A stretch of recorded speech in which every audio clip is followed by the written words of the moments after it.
Testing, 1, 2.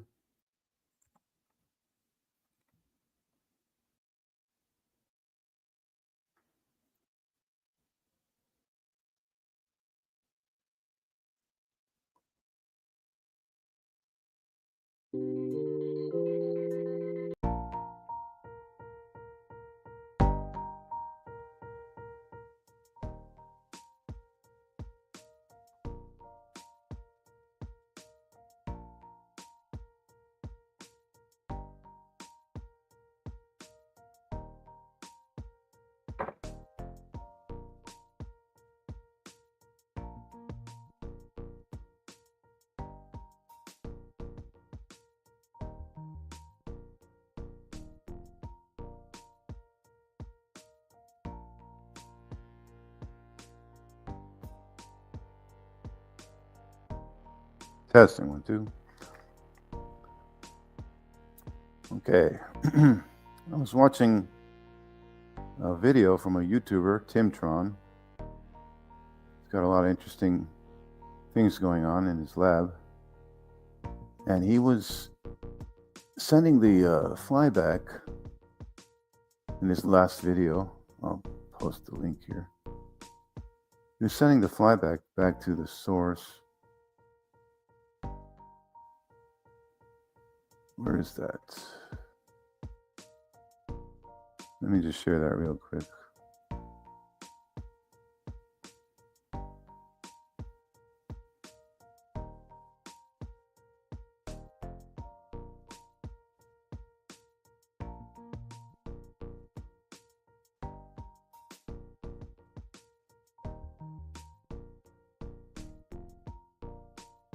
Yeah, 1230.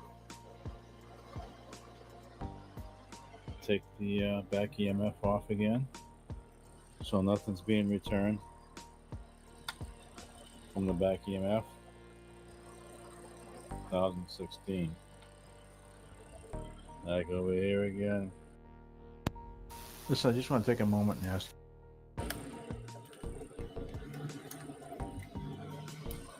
And this is me. You can hear it speed up. It's disconnected, connected. Watts. And we're cranking sweet spot. Spot. This is 52.5 volt sweet spot. That is 385 mils, 20 watts, and we're cranking along at 1229. Yep. So yeah. So you know, situation, this would be a load.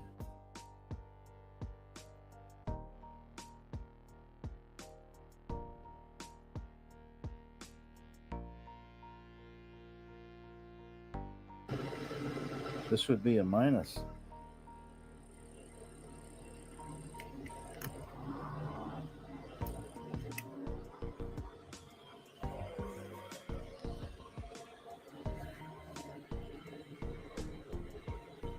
And then also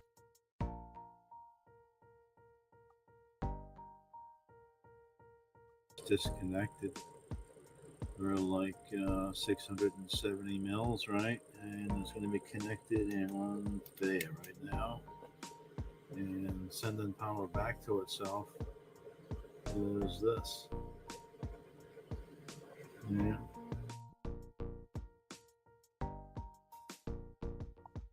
So he's sending the flyback to an isolation transformer and getting a higher efficiency that way. I'm thinking, how did he do that,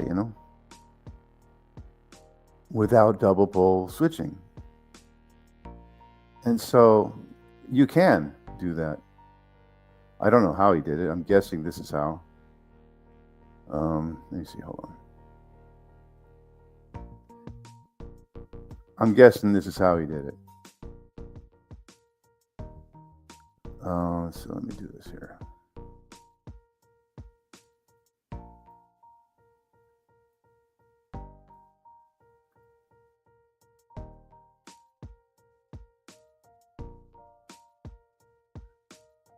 I'm guessing that's how he did it. So at first I was like, yeah, this will work. And then I noticed something. I'm like, well, wait, what about this, you know? So what I noticed was this becomes a negative flyback here, and that's your positive flyback. And I noticed that the negative can go up here, over to here. Oh, where was it again? Oh, there it is. No, sorry. It can go up here. I don't know if this is his circuit or not, but this is the only circuit I can figure that would work. And I noticed that the negative flyback can come over there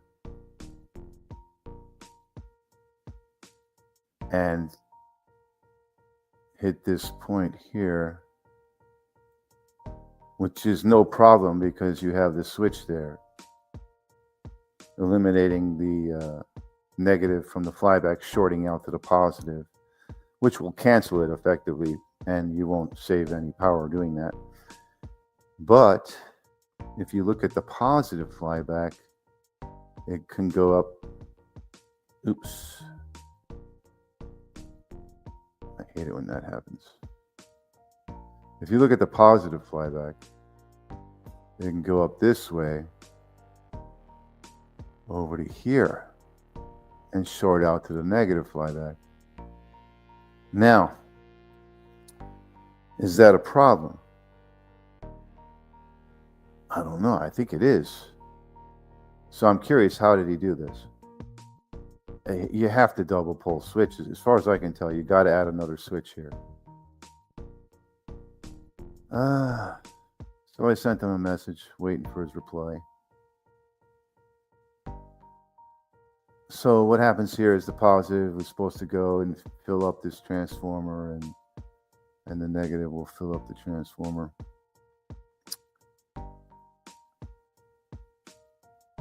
Give me a second here, turn this down.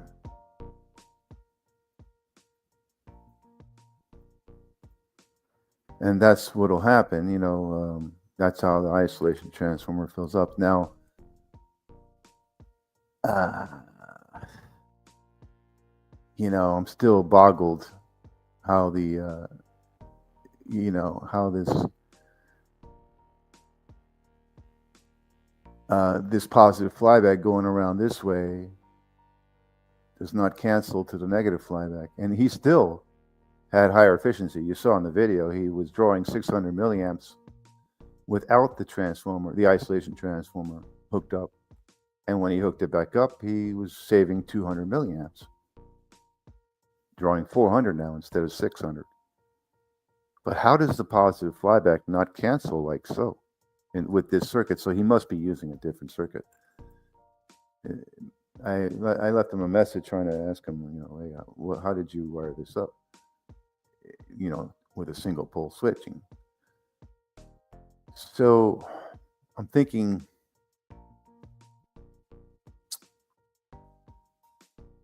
maybe the isolation transformer just absorbs the flyback before it cancels on the line, But, if you ask me, the impedance on this transformer is going to be a lot higher than the impedance on the line. So this positive flyback can jump around here. That's assuming he's using the circuit. I haven't heard back from him yet. And you got two diodes in the path here for the flyback to channel through. So each diode is, let's say, half an ohm. So if the two diodes are 1 ohms impedance for this flyback channel to get to this point, if it equals 1 ohms, and this isolation transformer is less than 1 ohm, then it's all good. It will work. So that's the only thing I'm thinking. Possibly the isolation transformer is less impedance than the two diodes combined. which should work. That should work. So your isolation transformer has to be half an ohm or whatever, or less than 1 ohm. Because, you know, the typical, I don't know if it's half a volt or half an ohm. I can't remember what the ohms are on a diode. Let's look that up real quick.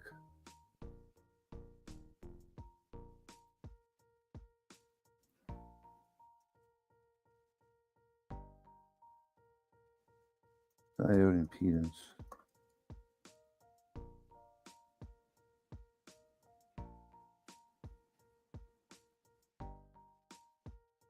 Let's say it's a 1N4007.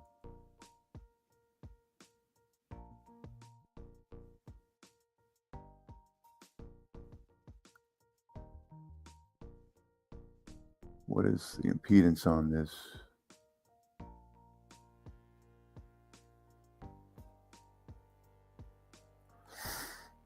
So yeah, let's see, what is the impedance on a high voltage diode?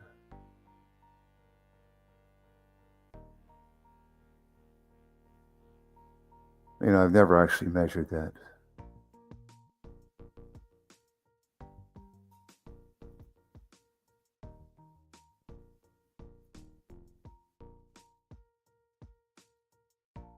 I guess it's most likely more than the impedance of the coil for it to actually work with a single pole switch.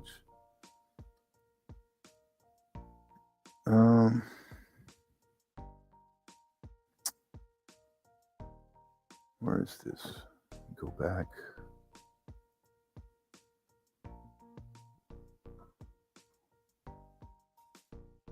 Was it specs? Let's put the specs in there.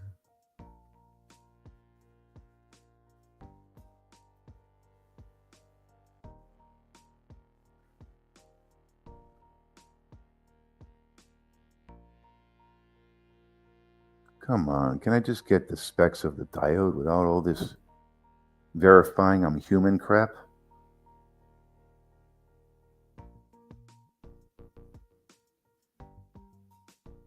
Let's see here.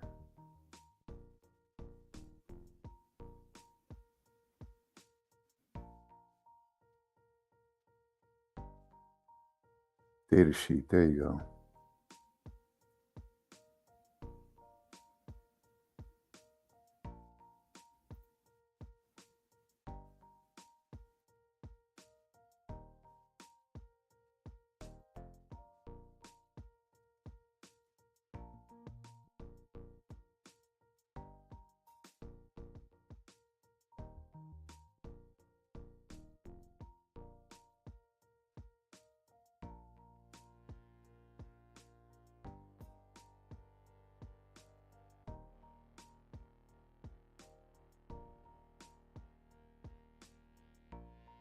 DC blocking voltage.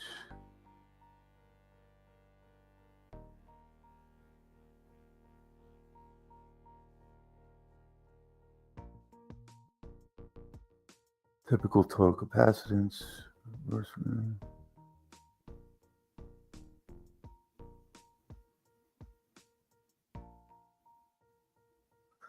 Yeah, they don't tell you the ohms of these diodes. How about that? Well, if it's got a half a volt drop on it, you know it's got some ohms to it. So yeah, I don't know what the ohms are because it won't tell me.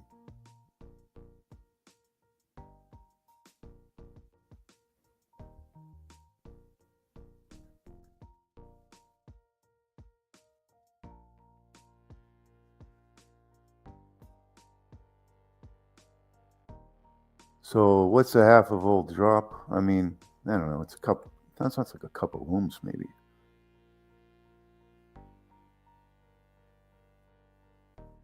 So in that case, the diodes would be a higher resistance than the isolation transformer. That's my assumption as to why You can do this with a single pole switching and a flyback and a isolation transformer. So if the isolation transformer has a less resistance than the diodes, then the isolation transformer will take the flyback before it cancels on the line. Because for the flyback to get to the point where it cancels on the line, it has to pass through the diodes.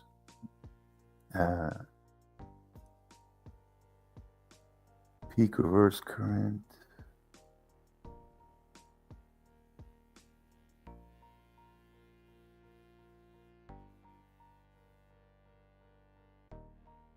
Single sine wave, RMS, DC blocking voltage, working peak. Yeah. Wow, interesting. They don't give you the ohms rating on the diodes. How about that?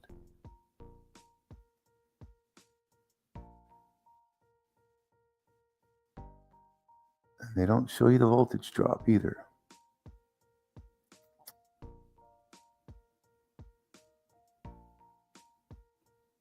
Okay, well, each diode has like 0.4 of a voltage drop, so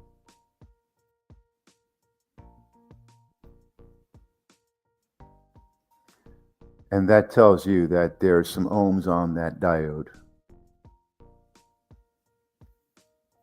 So going back to the circuit here, I assume he's using something like this to do it.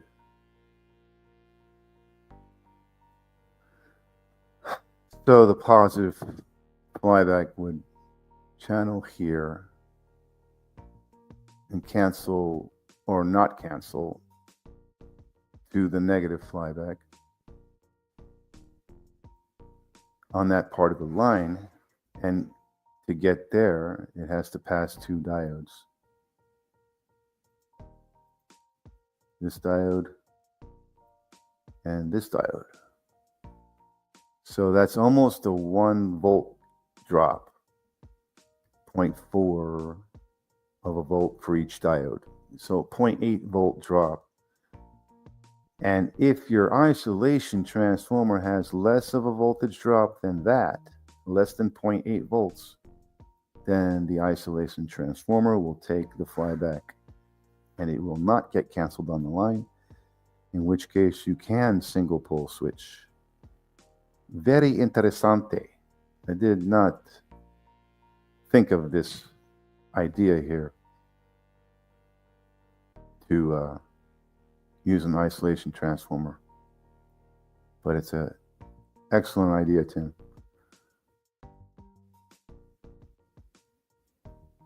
I don't know, how efficient it is. It looks like it's still the same efficiency as double pole switching, to be honest. I don't see any difference in efficiency. So on my other videos, you can see double pole switching methods. See if I can find that.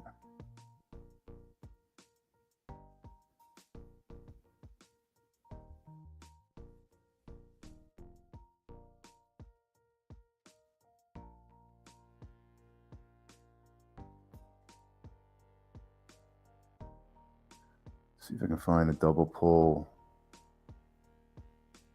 double throw circuit.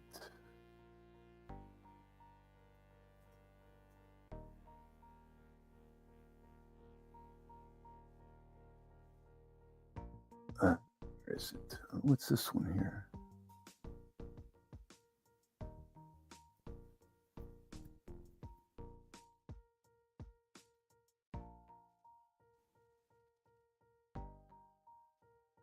There is this one too.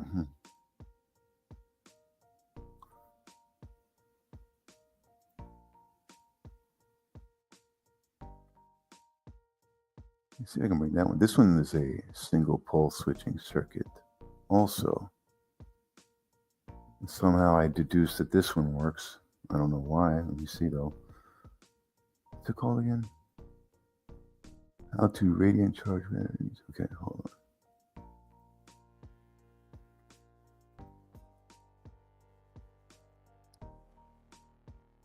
Let's see this one here.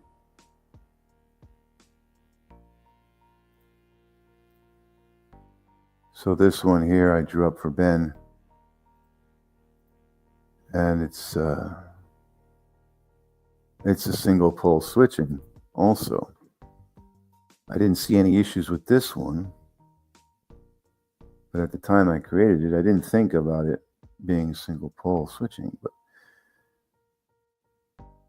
so you're switching here, you're sending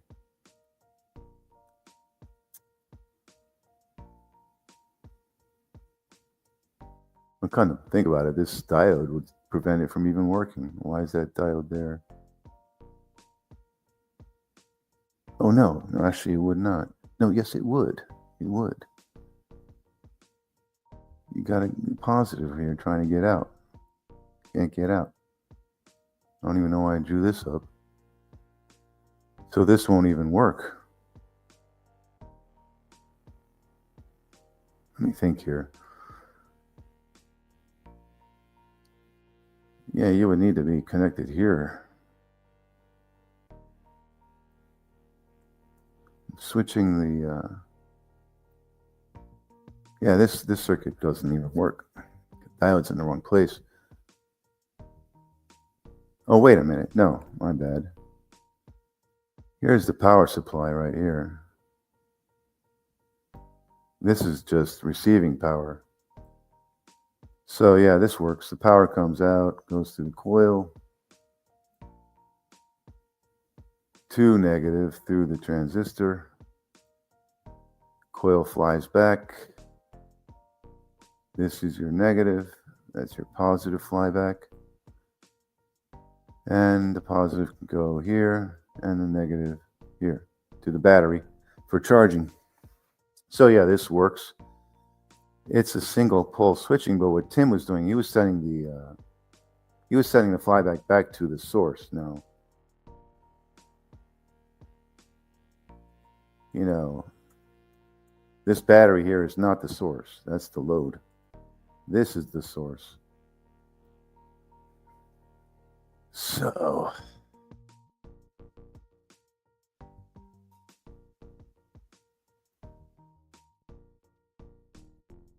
and I guess this is how he did it with the single pole switching. And again, go over this again. Why would this work? If you know that the positive flyback can channel this way and cancel to the negative, why is this working? It's working because these two diodes have resistance on them. And this isolation transformer, the resistance on this guy is less than the resistance of the two diodes combined. Hopefully, because you have a half volt drop here before it gets to the transformer. And because this is an extra level of impedance on the way to, this guy's an extra level of impedance on the way to here. That means that the isolation transformer will be more inclined to take the charge. Because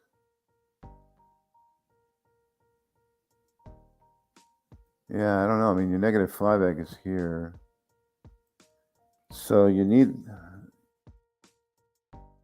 either he's double pole switching and he's just not saying it, because he doesn't say much about his setup. He just displays it and shows you the amp reading.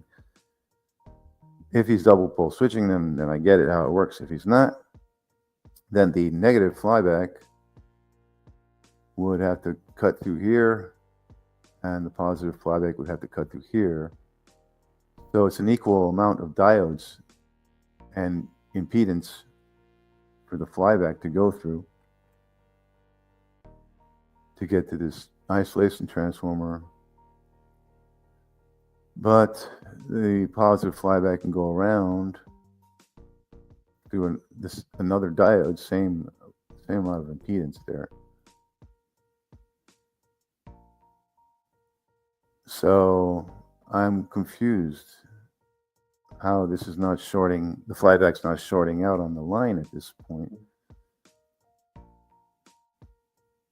Maybe the coil is just, because the coil is first in line for the flyback.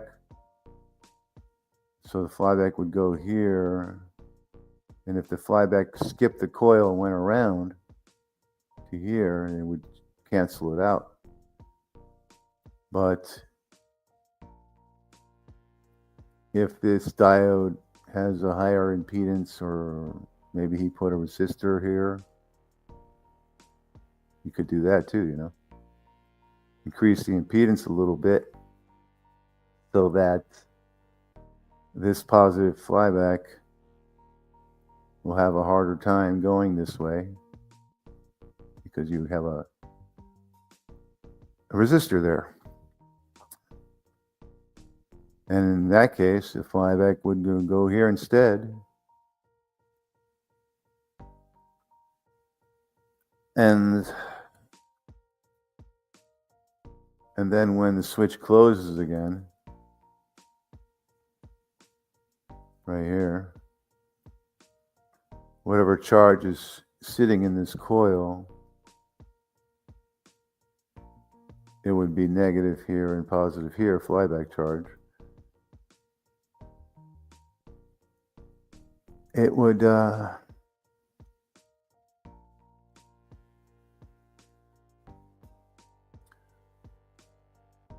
I mean the negative would go this way and to the battery on the flyback portion when the switch is open. The negative flyback here would go this way to the battery, and the positive flyback would go this way to the battery. And, without this even there, the flyback will still do that. It'll go in those directions. But maybe having the coil there, it's more receptive than the battery is, because the battery has a high impedance usually has more ohms than the coil you would be putting up there. So I don't know. I haven't tested the double pole method of sending the flyback without an isolation transformer like Tim's doing. I haven't tested the milliamps conservation like he did. So I don't know for sure. I'm sorry, guys. I don't have a lab right now. So everything I have to do it on the photo editor just to keep working on stuff without a lab. See if I can find that. You know what? I'll just bring up the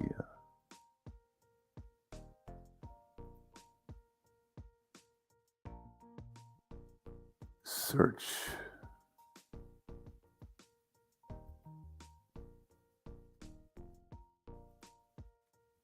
Single battery.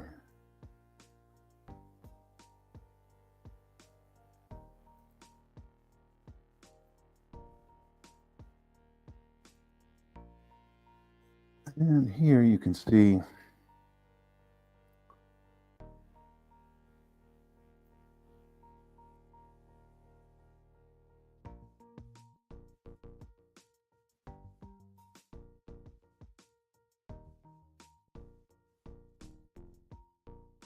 the single batteried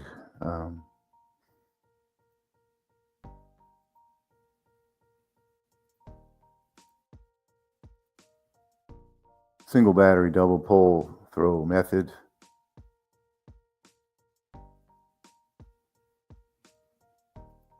Let me just take a picture of that.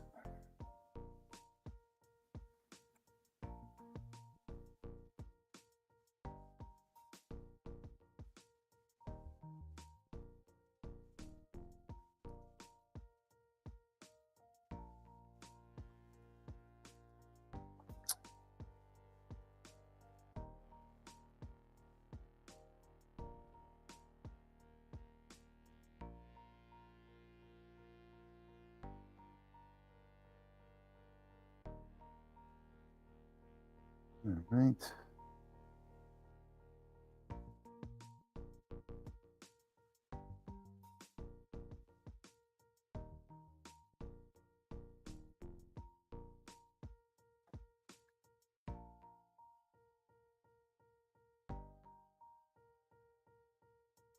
Okay, there it is.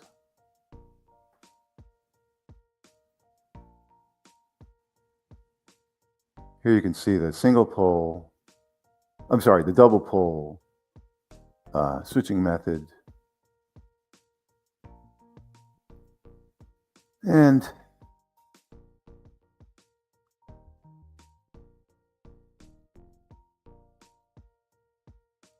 so you energize the coil when the switch is closed. You put a positive here and a negative here. Then the switch is open. This becomes a negative. That becomes a positive. And the positive can go straight back to the battery with nothing in the way. And the negative can go straight back to the battery. Of course, this is open, no place for it to go. So that's how that works. And no isolation transformer needed. I don't know, maybe having a transformer is better. I think, in the past I did cross my mind that it might be better to send the flyback to a transformer instead of straight to the battery. But listening to Bedini talk, he keeps saying, you want to send the flyback as fast as possible to the source without a capacitor. He specifically says that. And so this is what I came up with for doing that. Without a component, a capacitor or a coil. Originally I thought a capacitor would be better than sending it straight to the battery. And I also thought a coil would be better. But I just went with what Bedini advised. And I thought about what he said, and I said, well, come to think of it, if you can send it back to the source, it probably would be optimal, But there's no way to know, you have to experiment and do tests to know. So one day I'll get around to testing the efficiency of this compared to sending it to a coil or a capacitor.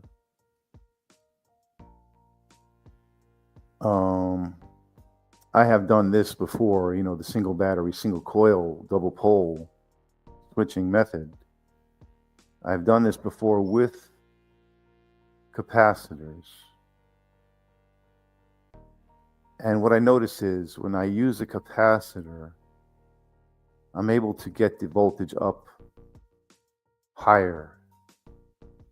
But that's primarily because capacitors have a very low impedance compared to a battery. And that's why that happened. But that doesn't mean it's better, than sending it straight to a battery, straight to the battery. And that's why Bedini had 2 batteries. So he would send the energy from one battery into the drive coil, let it invert polarity back into the other battery. That way, essentially, he was sending the flyback straight to the source, to a source, not the source, but another source that would eventually become a source. Yeah, these things can get confusing, But I'm suspecting this is Timtron's method for with an isolation transformer.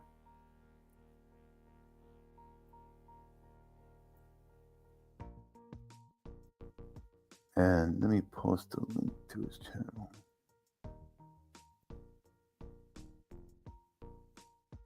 I'll put it in the chat. That's the link to his channel. And I will post it in this video later.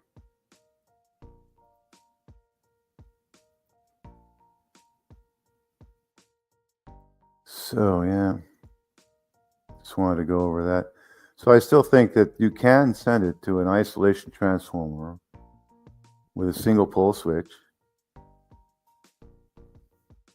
for the reasons I discussed earlier. I'll go over those reasons one more time.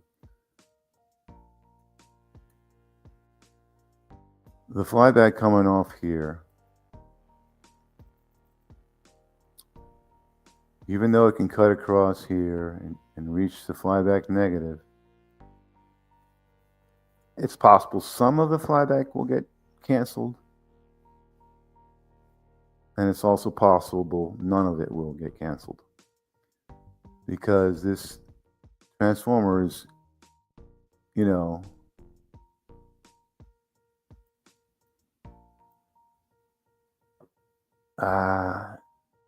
is there. It's there. So let me go over these diodes. Some of these diodes, maybe he's not using all these diodes, because I think this diode might not be necessary. And if that's the case, that lowers the impedance on the way to this coil, making it work. So if the positive cannot go here, can't go here, oh, what I know, yeah, right. So, I don't think that diode's necessary. I mean, I just put this together an hour or two ago. So what,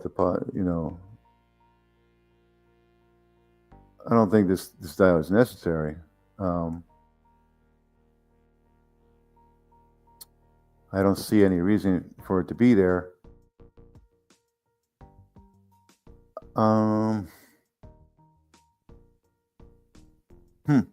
Yeah, it's probably not necessary. That's probably where I was getting confused, why I couldn't understand how he was able to,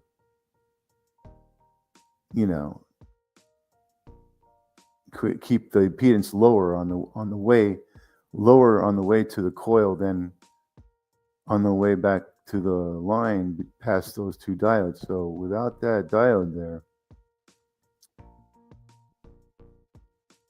what goes on here is when you close this switch, the positive can cut across this coil and go up here, right? And it can go here, back to positive, which does nothing. It's not a problem. But yeah, so you don't, yeah, but then it can go through here. That's what it was. That's why I put the diode there. And go through here, through this coil, and do nothing. So yeah, so I have an extra diode there that does not need to be there. That's what it is. So this will definitely work. Why? Why will it definitely work? Okay.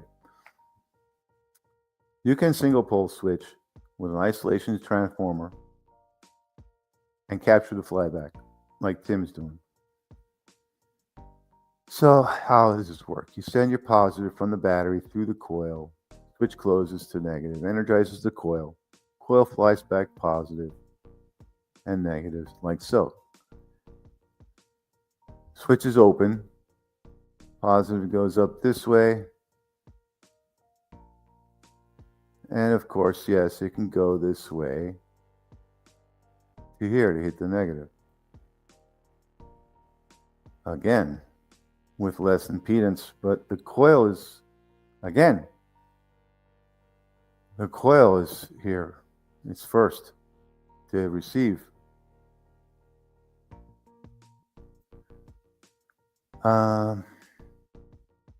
It's possible I don't need that diode there either. Let me see.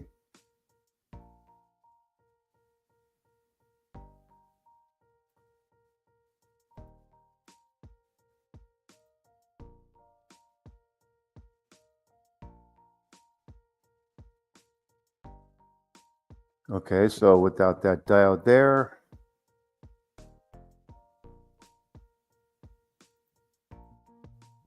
positive flyback hits here. Oh, wait a minute. So here, without that diode there, the positive from the battery can go this way. And if it goes this way, it gets blocked, so we're good there. But without that diode there, it can go through this coil to ground and get energized when the switch is closed.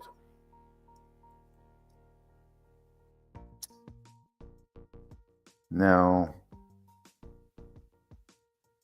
yeah. Yeah. It's safe to say I don't know how he wired this up. And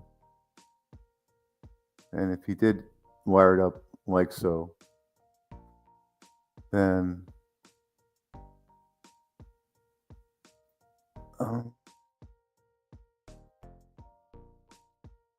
positive flyback can go there. Well, let's say he took out that diode. He doesn't have this diode here. Supposing that diode's not there.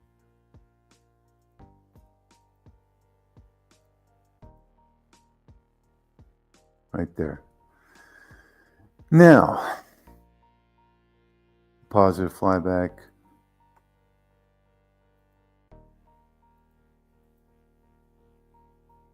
Cuts through here. Has to cut through two diodes to reach the negative. And to reach the coil, it only has to cut through one diode, which means definitely less impedance to get to the coil than for the flyback to go the other way through two diodes and get canceled, in which case it will definitely work. So what happens without that diode there? I had a diode here before blocking. It was blocking this positive from cutting through this coil. But since that diode's there, we're good. You don't want this to get charged by the battery. You just want it to receive flyback. So that's the diode that I had that was extra probably.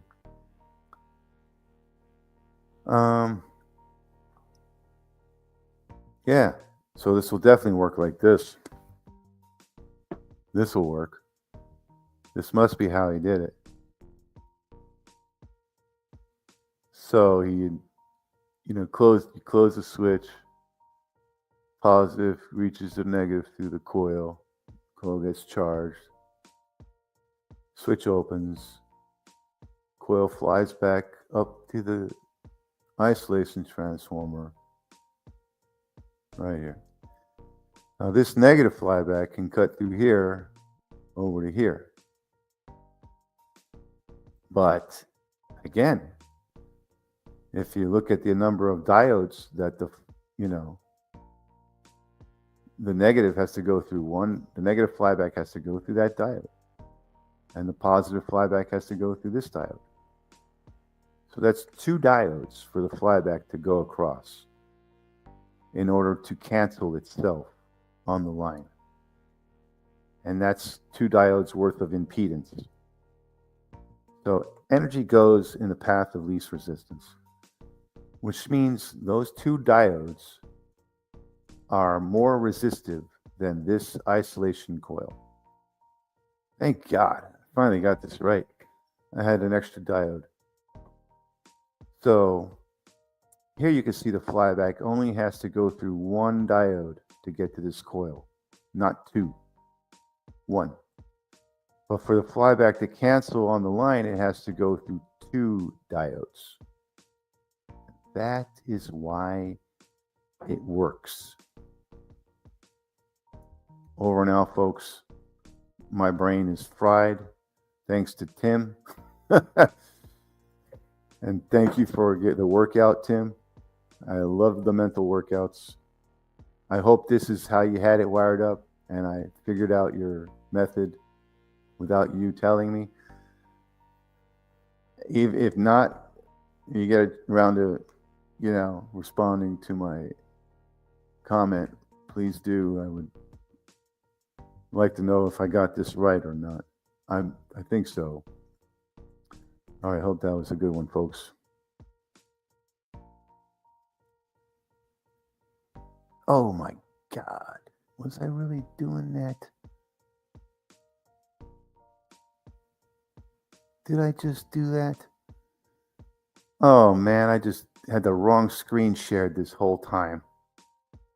All right, I'm going to do this again then. With the right screen share this time. Okay. Jesus, I feel like an idiot. All right. So what I figured out here, while you guys were wondering what the hell I was talking about, let me go back here.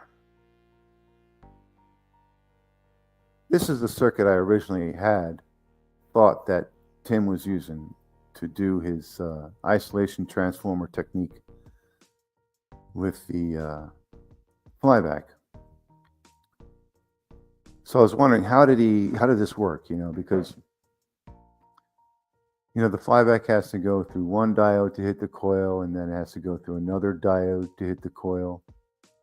And those two diodes equal a level of impedance.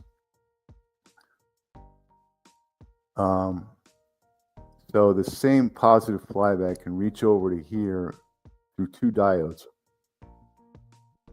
which is the equal level of impedance to get to that coil. And doing so, it would cancel the Flyback. At some level, you would lose efficiency because you have the same amount of impedance to get to the coil as you do to get to the line where it can cancel. The Flyback can cancel itself, like you see in red there. But what I figured out was to remove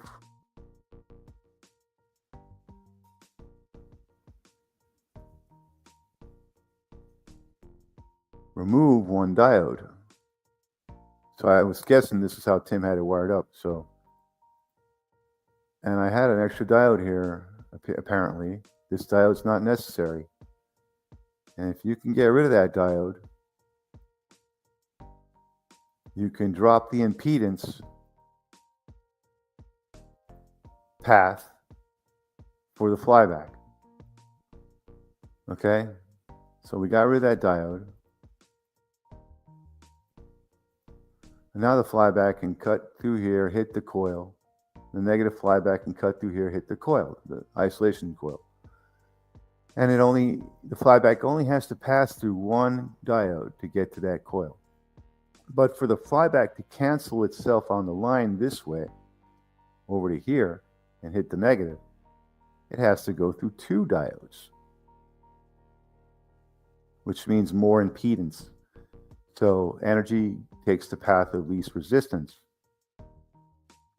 is what I was saying. So since the path of least resistance is to the isolation transformer, the Flyback will go there.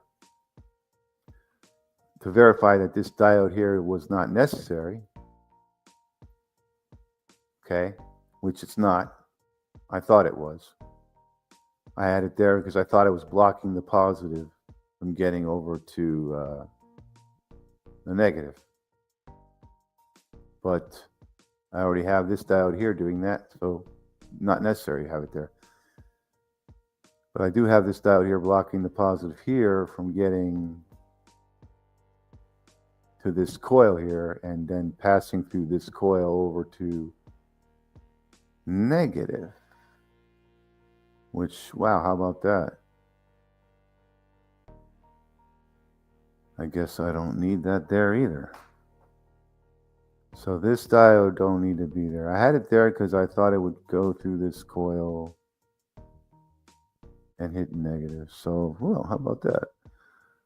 I'm glad I kept looking at this. This diode's not necessary either.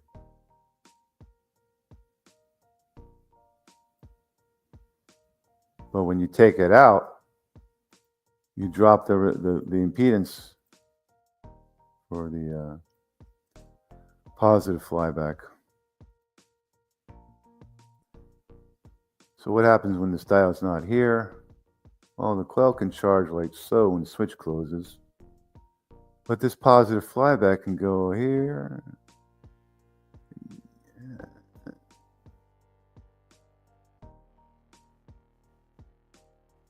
And it can go here and through this coil.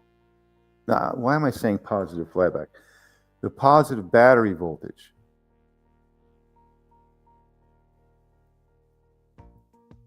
can go, without that diode there, it can go through this coil. That's why I had it there, okay.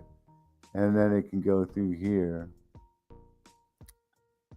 And it can receive a small amount of charge, which would be a problem. So good. Let's keep the diode there then. I kind of want it there because it increases the impedance and it also stops the isolation transformer from receiving series charge from the drive coil path. Again, that would be, without the diode there, it would be this direction. Okay, you don't want both these coils charging.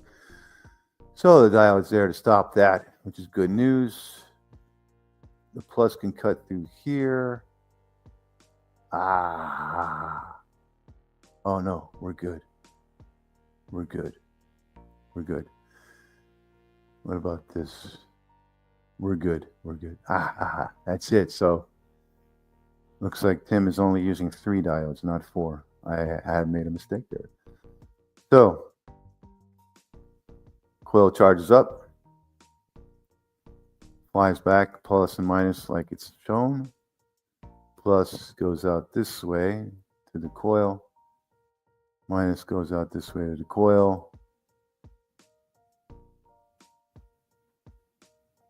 And because you have one diode, the plus has to go through a second diode to be shorted out to its negative, which won't happen because the coil will be less impedance than the 2 diodes. Before I hang up the line here, let me take out this diode briefly and see what happens. It's hard to visualize when you have these. You actually have to draw it.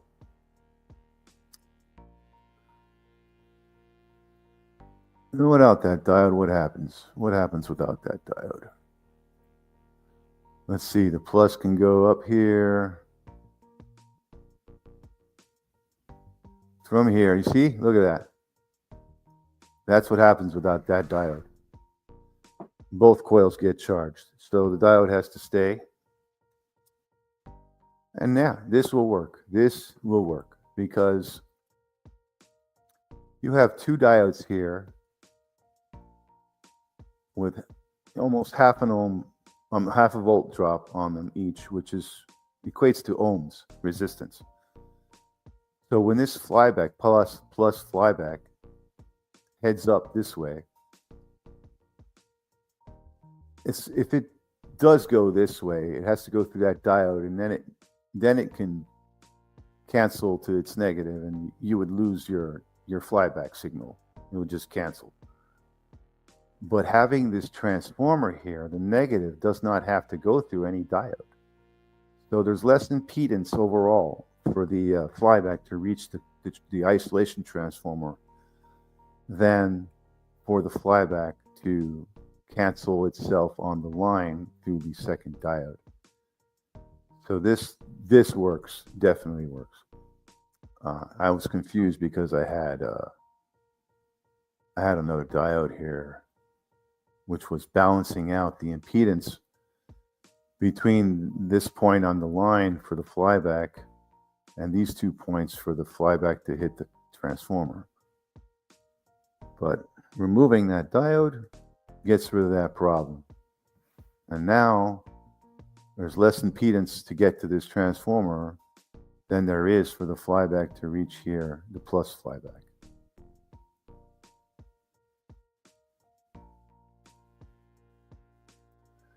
Yeah, I like this idea. I'm going to try this. I'm going to build this when I get my lab. Good work, Tim.